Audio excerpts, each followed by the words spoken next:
Hey guys, what's going on? Welcome back to another video. And today, well, I'm trying to figure out what I'm going to record first because I did a lot of research last night, and my hair is getting crazy again, and it's just the way it is. Anyways, today we're going to be talking about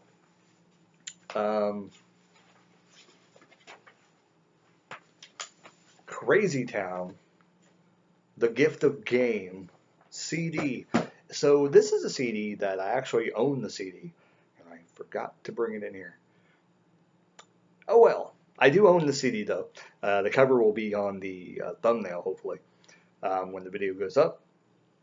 If you notice, I'm in my it's kind of supposed to be, and I think this is what we're going to work on, is to kind of keep this kind of a gaming room, because right here you see the TV behind me, and actually the Xbox is right below that. So that's cool. I want to do stuff in the future. I want to get like an Elgato or something like that, whatever the cool thing to use with that is. I kind of want to do stuff in the future. I'm more of a creator, like my son. My son likes stuff like that too, and I like to do stuff like I would do stuff probably more with wrestling related stuff, and stuff like SimCity. Like I think not SimCity, but I think like Cities XL is one of the biggest ones now. Um, but yeah, that's what I want to do. So anyway, I'm in this room, and I'm kind of hoping this might be a place where I start recording my videos. Um, I got in a spot where it's not that messy, but it's actually kind of messy in here. Needs to clean stuff up. You know how it is having a child. Anyways, as long as I get it cleaned up, I can do more reviews there. Anyway, let's get going. Crazy Town, The Gift of Game. It came out in 1999. I remember this was the time of my life. I was super into music. I was just getting ready to graduate high school. On Spotify, though, only the edited version of this CD is available. You do not want the edited version of the CD because the edited version, it so takes away from the CD. But let's go ahead and get started. This CD has 14 tracks technically. The first track is an intro. I'm not a huge fan of intros, so this basically just kind of introduced Crazy Town and said CXT and all. So CXT is something they call Crazy Town. It's an abbreviation, I guess. I didn't realize that until I just recently started to kind of listen to what they're saying on the CD. But yeah, let's go ahead and track number 2 is Toxic. So Toxic is one of the first singles that Crazy Town ever released. And, I didn't really get a whole lot of information about Crazy Town, but they're basically a group that got together. They do a lot of rap rock. And, they were so good. They had a huge hit that we'll get to at track 6. But Toxic was a great rap rock song. It was their first single. I remember seeing this on SmackDown, WWE SmackDown in 1999. I think they were WWE at the time, or they were still WWF. I can't remember.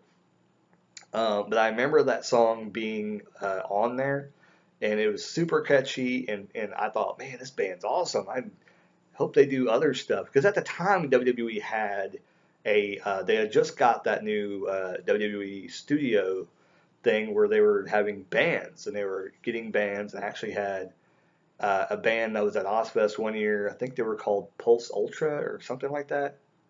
No, I think that's a different band. They had some band that was actually at Ozfest one year, which Ozfest was a huge festival back around, I think it started in 98 or something like that. I think it was 98, 99 they started. And it was huge. It ran, I think, until 2003, 2004, and then it kind of died out, and they started doing less and less shows as the years went by. But Toxic was really good. One of the best songs on the CD. I have them check marked, the ones that are really, really good that you definitely should check out. Number 3 is Think Fast. This is one where at the name of it, I'm like, no, that can't be a good one. But then listening to it, you're like, oh yeah, this is a really good one. It's a great song. Until the chorus, it's okay. Sometimes because of the chorus, sometimes you might actually look over it and you won't give it a chance. But as soon as the chorus is over with, it hits right back in the next verse with heavy rapping, and the rapping is just right on par to keep you around listening to the song. So it may not keep you, like when you first hear that chorus, you're like, what is that? But then as soon as it's over, it goes right back into the rapping, so it stays with you. Number 4, Dark Side. Um, this song is super awesome, and by the name, like I said, another one of those. By the name, if you listen back and you listen to the CD and you forget like what songs were which ones. If you hear the name and you start listening to it, sometimes I would go, oh, I don't think this is a good one. I think Toxic and Butterfly and um, Lollipop Porn and Players. Those are the only good songs on the CD. I remember thinking that. Then you listen to Dark Side, and it was really, really good. CXT All the Way, super awesome song. One of their best songs on the CD. The rap and the rocky, heavy music. It's done right from them in this song. They have a lot of problems with songs and other albums that I've heard of them, like I believe Drowning is the other CD I'm going to review today, record that. Um, but yeah, this is actually done right. Even with some slight screaming on Dark Sides, which really, really done good. I enjoy it. It's one of their best songs on this album. Along with Think Fast is also one of a good song that I said. Number 5, Black Cloud is decent song, but it does make me want to skip because by the three tracks you're ready. You got they're really kind of upbeat and kind of boom, boom, boom, and the rapping is really good. This kind of takes it a step back, and it's kind of skippable because it kind of starts off slow, and it has good rapping in it, but it's kind of more talky, not really talky, but more of a slow pace, and the wording and the lyrics are good, but you have to give it a chance. And if you don't give it a chance, within the first few minutes, you may skip it. But it's one of those songs where it'll be good and you'll enjoy it. You just got to give it time. But if you're not in the mood for that, you might skip it. So it's one of those songs. I have about 3 or 4 of those that I marked. I have about 3 of them that I marked that are kind of like that. Like if you don't are not really into that song that day, it could be that problem. Number 6, the massive hit that they had, Butterfly. Super catchy. It was a massive hit. I believe this is the only hit. And honestly, I don't think it was really on MTV. I don't think. This was one that was super big on the radio circuit. If you listen to the radio, you heard this song constantly. It was on the radio all the time. And it was just so insane how many times they played it on the radio. And I remember even with internet radio, when the internet radio started up, this would be on there. If you said you were a fan of Crazy Town, it would play Butterfly all the flipping time. And if also you said you liked rap rock or new metal, like Crazy Town would be on that list of bands that would be in there. Butterfly would constantly get played, and you're like, this ain't new metal. What are you doing? Because it's one of their slower songs, and it kind of doesn't fit with the entire other album, but it's a super good song, and it does show off their rapping ability because they do rap in the song very, very fast. I remember trying to try out for a band, trying to learn Butterfly, um, and I did it. I actually memorized it and everything, but I've already talked about this in other videos in the past, though, but because it fell through. They didn't even want me to perform. I ended up showing up ready to perform all these covers. They weren't even ready. They said whatever, they couldn't do it. I don't know, it was weird.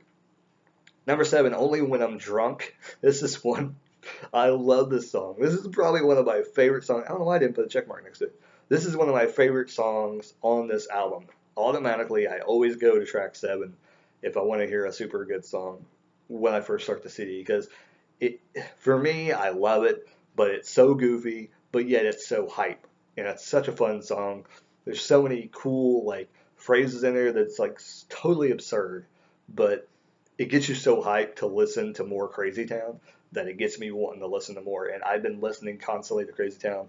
I think like a couple weeks ago I was listening to the CD like all week long, and I get in fits of Crazy Town, and now I'm kind of back into it, listen to them a lot. That's why I'm reviewing a lot of Crazy Town, and I'm going to review last year's album. Probably in 2018, I'm going to record or review their 2016 album. I may even do it before the year ends, so we'll see what happens.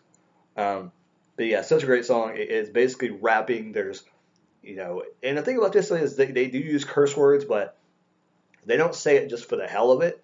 It fits into the rap songs, or the songs that they rap in and they mix the rap rock melody. It fits in. It's not just cursing to curse. It fits in with the melody and it fits in with the song. You kind of know when rappers they throw cuss words in there just for the hell of it. They just put them in there. This is not one of those things. Anyways, number 8, Hollywood Babylon. This is also another one that, with Impatience, you're going to skip through. It's kind of one of those where it kind of starts off kind of slow, has kind of a funky vibe to it. They do a little bit of a talking kind of rap kind of thing, but they keep rhythm. The thing about them is when they do talk rap and they kind of talk and they're kind of rapping and rhyming at the same time, they do it in a rhythm. So they're not just like, yeah, they're not doing that. And then that's what annoys me about rappers that just talk and there's not really a rhythm to it. They're just kind of talking. That's not big for me. But yeah, like I said, Impatience, it will make you skip. But if you listen to number 8, Hollywood Babylon, such a good song, so great. And like I said, a lot of this you can't listen to the clean versions of, so don't go buy this at Walmart or go buy it edited. Make sure it's the parental advisory copy, or you're listening to it on something. Because like I said, Spotify doesn't have the uncensored version of the CD, so it's like if you can find it like at a used record store, the uncensored version, the parental advisory one, that's the one you want to buy, because the cuss words, when you take them out, it makes it so much. It doesn't make it as good, because when you hear the curse words in there, it just adds to the ambience of the music and it makes it better. I know curse words shouldn't make a song better, but in this case, it does, because it's taking away from the artist's expression in their songs. Number 9, Face the Music. Yeah, sort of, kind of like it's in your face. It starts off just like boom, jumps right into the song as soon as it starts. So it's kind of in your face punk, and to me it kind of feels like freestyle rap. It's an okay song. It's not one of my favorites on the CD. I usually I think skip it because it's okay. Number 10, another one of my favorites on the album. I always skip to and listen to. It's Lollipop Porn. I know, great name for a song title. Another great song. It gets played out by me. It's just kind of a slower tempo kind of a song. But once again, they have these problems where they always want to do these types of songs, but when they get it right, they get it right. When they get it wrong, they get it wrong. But for the most part, in this album, this is probably one of their best albums. Well, they've only had 3 albums out so far, so this is their first album. They did it really, really good. They put out like the best album of all 3 of them so far. I haven't listened to the third album too much, so they're the 2016 album. So when I listen to that, I can tell you whether this was one of the best albums. But I would say this album is going to be hard to beat because it was their first, and it's hard to duplicate. Having all those years to create that first album, it's always difficult to come back and reproduce it. And this album is super, super good. But Lollipop Porn, super good. I get this one mixed up with Players a lot. We'll get to that in a second. Number 11, Revolving Door. This song is, I don't know why I didn't put a check mark next to it, because I really do like this song. It's a slow tempo rap song. It works. Good flows, kind of phrases, kind of like Lollipop Porn. But Lollipop Porn is a little bit more upbeat, just a little bit more upbeat than Revolving Door. Revolving Door is kind of more of a slower pace kind of a song. And with that being said, it really is a good song. It's catchy, and you might not like it the first couple times you listen to the CD, but once you make the rounds through the CD and you start listening to more of the songs will grow on you. And that's what happens with a lot of these songs. A lot of these songs I enjoy quite a bit, because it just, the more you fall in love with Crazy Town, the more Revolving Door will fall into your top favorites, because it's one I didn't really like at first, because it's kind of like Butterfly, in my opinion, but it's really, really good. Number 12, also, I don't know why I didn't put a check mark next to it, because it's one of my favorite songs too. It's called Players, and in parentheses, Only Love You when they're playing. Really good, get this, and I always get that and Lollipop Porn mixed up, because they have, where they're talking about girls, being players and, being attracted to women, and they say things in their songs that I don't really want to repeat in this video, but, they say stuff like their genitalia and things like that. Anyway, but super awesome song with, kind of odd background music for both of them, kind of poppy and kind of pop, kind of like pop techno-ish kind of backing and a thing, kind of, which I kind of want to call it like digital, kind of digital sound, like kind of a weird digital kind of sound that you would create, like something with like a, not like a keyboard, but like a computer or something. I don't know. Maybe they did something like that, like at the beginning, and they might have been one of the first ones to kind of do that into a mainstream band, because that's the first time I ever heard something like this. I'm sure probably other bands had done it, but were they the first mainstream band to kind of do that kind of stuff? I don't know. They probably weren't, but to me, it's the first one I heard that was kind of like that. But really good kind of slow tempo song. Once again, like I said, when they get it right, they get it right. When they get it wrong, they get it wrong. And to the end of this, those last three, Players, Revolving Door, Lollipop Horn, all three of them were kind of slow tempo songs, but they had that kind of rap element a little bit in them. And the lyrics were really good. They had some cool phrases in there, and they just made the album super, super good. We get to number 13, and I don't know who was on the beginning of this song. It may have been, they talk about rappers, and I don't know if they were in it, because one of them was KRS-One, and if he was in it, that's the reason why the song is kind of awesome. But this one, with the beginning and the way it kind of starts off and the way it kind of goes, it's kind of skippable. So it's one of those songs that's skippable, but you got to give it a chance. Super heavy, kind of, you hear that when it starts up. And then there's kind of rapping everywhere, and they just start rapping. And this is kind of, it seems like me, this is another one, but it's better than Face the Music. They're just like rhyming like all over the place. And it seems like it's nonstop, like freestyle rap. But it's done in such a way where there's kind of like a chorus, but it's just kind of like a mixed thing with everyone on. So there we go. B-Boy 2000 is the name of that song. I don't think I said that. B-Boy 2000. I kind of enjoy it. Like I said, it's one of those you might skip, but if you skip it, it's into the CD. So 14 is the outro. There are other tracks that will load up if you actually have the CD, and on Spotify, of course, that's not going to be on here. But there's an outro, and it's talking about crazytown.com, and it's saying CXT and all this stuff. And basically, it goes on, Crazy Town just having like a funny little thing at the end saying, I think it's might have been Shifty, like messing around, saying, "We're the greatest band in the world," and they say some crazy stuff like that. And it's kind of funny. It's kind of stupid, but kind of dumb. Once you hear it once, you just don't really need to hear it again. But, if you buy the CD and you want to listen to the end of that, turn it on 14, let it keep loading. It doesn't take like forever. Like some bands will let it go to like track like 50 or 60 before it'll actually do anything. And all those tracks will just be like 1 second and it'll keep going. But this one actually goes, I think it only goes like 19 or 20, and then it loads up the audio for that, and it only goes for like a minute or 2 or 3 or 4 or something like that. It's not very long. I know it's like probably at the most like 3 minutes long, and it's them just saying stupid stuff at the end of the video. But anyway, or end of the CD. But anyway, there you go. This Crazy Town, the Get the Game. Like I said, this CD came out in 1999. If you want to hear the true version of it, buy the parental advisory copy. Do not listen to the edited version. It's not going to sound as good.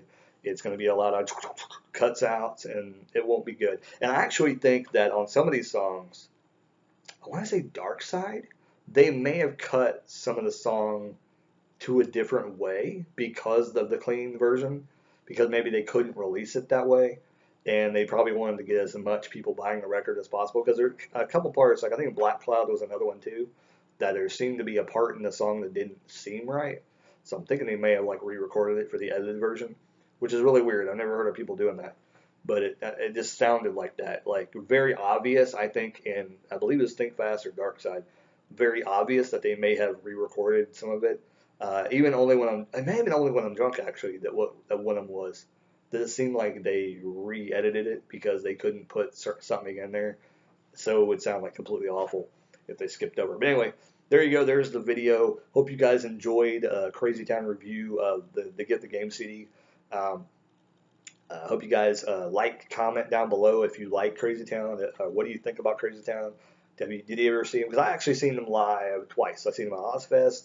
They were on the main stage because that's how big they were that year. They were ended up being on the main stage. I think they were like the third band that played on the main stage. That's a pretty big deal. And it was actually, I think, I'm trying to think where they were on the card. I want to say that they came on before Linkin Park, because Linkin Park, I think, was on main stage that year. I think that's what it was. No, that's not it. They were on stage before somebody, but I know that they were on the main stage, and it was basically the set where, Ozfest, the way Ozfest works was during the day there'd be bands on the second stage, there would be bands on the main stage, and they would alternate. But when it got to the main stage and they had done their headline act, then all the rest of the bands would be on main stage. I'm pretty sure Crazy Town was like the second band that was a part of the major acts that were on the thing because they were so big. Butterfly was such a huge song that year that's why they put it on there. So anyway, there you go. There's some little info for Crazy Town. If you don't know who they are, you wonder why I'm talking about them, why I like them so much. That's why, because they were so, at the time, they were big. And I got super into them. And then the next time came out, which I made a note on the thing, like it came out like 3 years later. They end up releasing their second album. Way too long to wait. They wrote on this for like another year.